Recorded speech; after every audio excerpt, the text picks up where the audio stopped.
You know what I find very annoying? Hollywood's glamorization of illegal aliens, and the publishing industry is doing it too. Our new national hero is not the brave men and women who are on the front lines keeping us safe and fighting terrorists over there so that we don't have to fight them over here. They're not the firefighters who are rescuing women, children, and even dogs, and even men too, from burning buildings. They're not the police officers who are risking their lives every single day to keep us safe on the streets. Nope, those aren't our heroes. Our heroes are these illegal aliens who came into the country without permission and are staying here, sucking us dry in every single way imaginable. That's who Hollywood wants us to admire, and that's who Hollywood wants us to think is something that's an asset that's going to save us from world destruction, from destruction and disaster. If you're like me, you were looking forward to the latest incarnation of the Terminator. But thankfully, the latest sequel to the Terminator was a big bomb. Now, why am I happy that it failed? Well, I'll tell you why.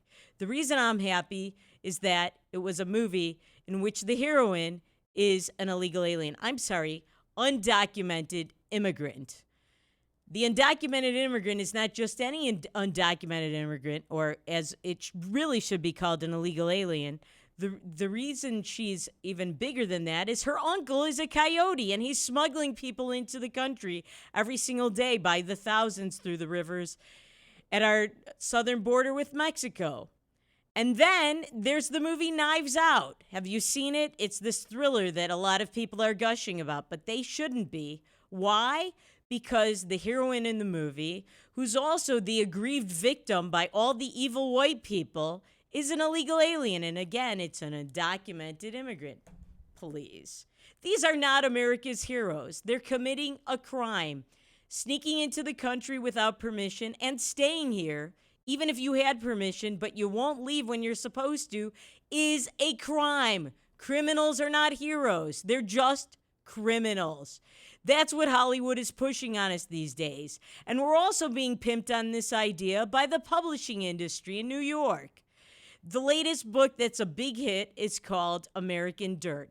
It's kind of controversial because the woman who wrote it previously identified as a white person. Now she's saying she's a Latina and that she has Puerto Rican grandparents.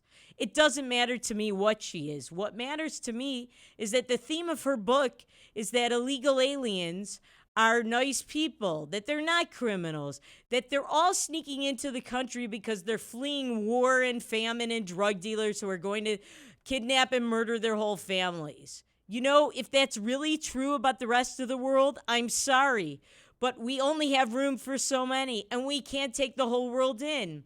Everybody's a victim. Everybody. Everybody has strife and tragedy around the world. We have to set limits, and you can't sneak into the country without permission. You need to get in the back of the line with everybody else. Everybody.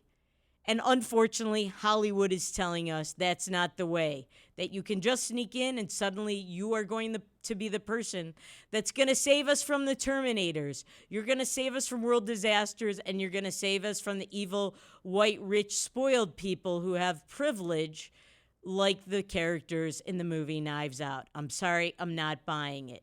Up next, the impeachment. Man, this thing is making me fall asleep. You know what? If you have a problem with insomnia, as I sometimes do, watch these impeachment hearings in the Senate. Yesterday and today, the senators are getting to ask the House managers questions. Finally, Adam Schiff is talking, but he shouldn't be talking as a House manager. This guy, Shifty Schiff, as some people I think accurately call him, this guy is a material witness. He's got a huge conflict of interest. In real life, in a real court of law, he would not get to be the prosecutor, as these House impeachment managers are. He would be a witness, and he'd be sequestered, and he wouldn't be able to see what's going on, much less run the proceedings. But hey, this is Congress. They make us live under certain laws, and they don't live by those same laws. So they're asking these House impeachment managers questions, and you know what? You'd think that would make it a little more interesting. It isn't making it more interesting. The senators, they're only allowed to bring in water and milk and chocolate. I don't know. I need more caffeine than they do to sit through this thing. It's incredibly, incredibly boring.